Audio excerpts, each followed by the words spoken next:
Nesse livro, Viver é a Melhor Opção, nós reservamos o último capítulo para falar da doutrina espírita apenas porque eu sou espírita, sem nenhum proselitismo, não é a tentativa de convencer ninguém. Se eu fosse budista, o último capítulo seria reservado à visão budista, muçulmano, a visão do Islã. Se eu fosse judeu, a visão do judaísmo, ou seguidor de qualquer outra tradição. Em última instância, o que nós estamos fazendo aqui, quando falamos do problema do suicídio, quando achamos que o suicídio é um problema, nós estamos, na verdade, para esse debate ele ter a amplitude e a força que ele merece ter, nós precisamos fazer, essa é a minha percepção, um exercício de transcendência. O exercício de transcendência, ele é útil, ele é filosoficamente importante e espiritualmente necessário. Albert Camus, argelino, um dos mais importantes filósofos modernos, sacramentou numa frase que a gente reproduz na abertura do livro, que está em jogo quando a gente fala de suicídio. Diz ele: o suicídio é a grande questão filosófica do nosso tempo. Decidir se a vida merece ou não ser vivida é responder a uma pergunta fundamental da filosofia. Quem tem apreço pela filosofia vai encontrar preciosos exercícios, especulações sobre o sentido da vida ou da morte. O que me impressionou fazendo o livro é que todas as grandes religiões ou tradições espiritualistas do Ocidente e do Oriente, a maioria absoluta dessas religiões e dessas tradições, embora divirjam em relação a miudezas teológicas, meu Deus é assim, meu Deus é assado. Existe reencarnação? Não, não existe. Existe céu e inferno? Não, não existe. Divergem em vários aspectos, mas convergem amplamente quando afirmam que o suicídio jamais representa um alívio ou uma solução para os problemas. É interessante, mesmo uma pessoa que não acredita nessas coisas, acessar essas informações, porque é muito curioso quando todas essas tradições ou religiões elas se harmonizam e elas convergem quando afirmam isso. Não existe a morte. E quando sobrevém a morte do corpo físico, nós, tal qual se dá uma lagarta que se liberta do casulo, a gente se transforma, é uma viagem, é uma outra resolução de vida. E essa informação ela é importante ter, ainda que a gente não tenha a crença, mas é importante ter. Entra no pacote, entra no HD, é algo que você pode levar em conta no momento difícil. E aí, do ponto de vista do espiritismo, me permitam dizer, é muito interessante a forma detalhada, pormenorizada, com que essa doutrina, codificada no século XIX, tenta explicar a realidade do suicida no plano espiritual. E isso deve ser também assuntado para quem realiza pesquisas na direção do que seria, hipoteticamente, uma realidade espiritual do suicida. Resumidamente, a gente poderia dizer que a primeira impressão sentida por alguém nessa condição é de arrependimento. Ninguém nasce pré-determinado para se matar. Não existe a genética do suicídio. Não tem um gene suicida. Ninguém nasce com um planejamento espiritual como se tivesse essa história do destino. Não, uma família que tenha muitos suicídios. Meu avô, meu pai, minha irmã, não sei quem. Não, esquece.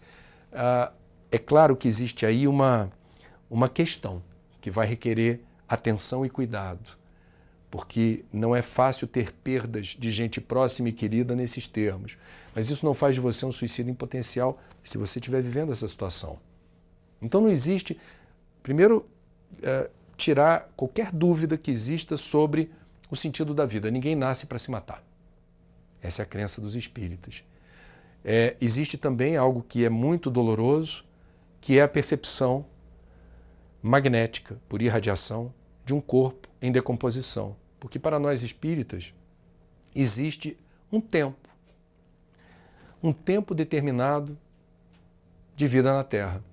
O acaso não existe, é o que os espíritas adoram dizer. E nós Aqui estamos para viver um determinado tempo. E o combustível da vida chama-se fluido vital e ele está disponível, unindo o corpo e o espírito por um determinado período. Quando a gente precipita esse retorno à pátria espiritual de forma aleatória, porque o livre-arbítrio é soberano, você é o senhor do seu destino. Se você assim deseja, assim será. Se você determina o colapso orgânico, mas na nossa crença não há propriamente o desaparecimento, porque o espírito resiste à morte física, esse espírito continua recebendo por irradiação as sensações do corpo, posto que ali ainda há combustível residual, ainda há fluido vital. Não é uma sensação agradável. Há uma obra referencial no Espiritismo chamada Memórias de um Suicida, de Dona Ivone Pereira, médium já desencarnada, onde se explica de forma muito detalhada esse desconforto.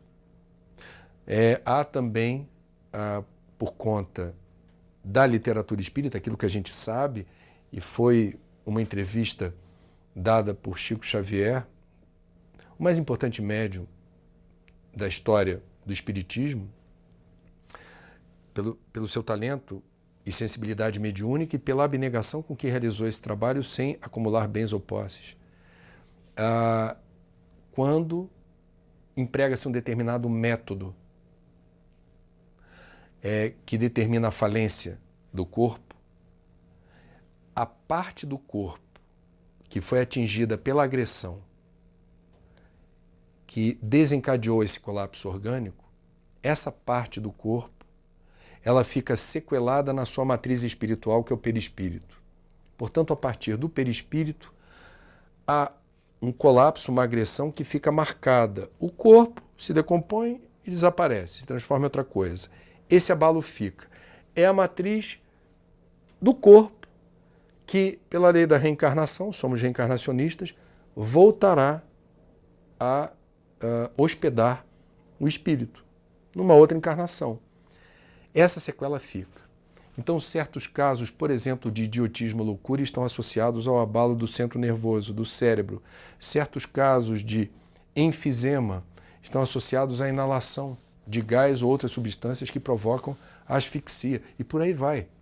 Então, a gente precisa ter muito cuidado quando a gente analisa esses horizontes associados ao autoextermínio. Quais são as consequências disso na linha do tempo? E o tempo que extrapola a vida na Terra. Nós também temos, espíritas, a informação de que pode-se cometer o suicídio indireto. Ou seja, quando a pessoa ela usa esse fluido vital, esse combustível da vida, que existe apenas e tão somente para que a gente, dentro do nosso nível evolutivo, com muitos erros, muitas imperfeições, mas a função mais nobre do fluido vital é permitir que a gente siga em frente. Para evoluir. A gente está aqui para evoluir. A gente está aqui para promover esse progresso moral, ético. Esse é o grande sentido da vida na visão espírita. Quando a gente malbarata essas energias, esse fluido vital, na direção dos vícios, na direção da banalização do emprego dessa energia, naquilo que não nos dá o devido retorno do ponto de vista do engrandecimento, do autoconhecimento, da depuração do nosso sentimento. Quando a gente malbarata essas energias na direção do entorpecimento, das drogas lícitas ou ilícitas, da compulsão pelo jogo, pelo sexo, aonde a gente se dispersa e muito facilmente perde o controle da situação, e a situação nos controla e a gente vai seguindo o fluxo inebriante das sensações do corpo, do prazer efêmero e descartável, tudo isso conspira contra a nossa situação espiritual. Então, suicídio indireto significa, eu posso até não ter usado de forma agressiva e instantânea uma ferramenta, um instrumento para colapsar a vida orgânica. Mas eu já venho fazendo isso por capítulos, a prestações há algum tempo. E isso pode ser algo muito doloroso do ponto de vista do pós-mortem. Encerrando esse capítulo da visão espírita, não acreditamos em penas eternas, céu, inferno. O céu e o inferno são experiências íntimas. O juízo final é o tribunal da nossa consciência. E nós temos a chance de nos redimir. Somos reencarnacionistas, teremos a oportunidade de fazer lá na frente, tomar as decisões diferentes, em favor da nossa saúde, da nossa alegria, em favor da nossa jornada evolutiva.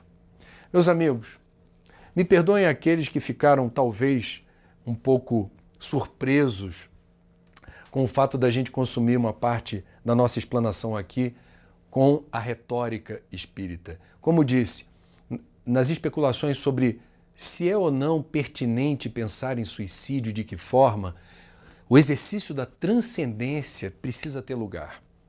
É uma questão fundamental, como diz Albert Camus. E nós precisamos ter, eu diria, dentro de uma ética existencial, o cuidado com o próximo.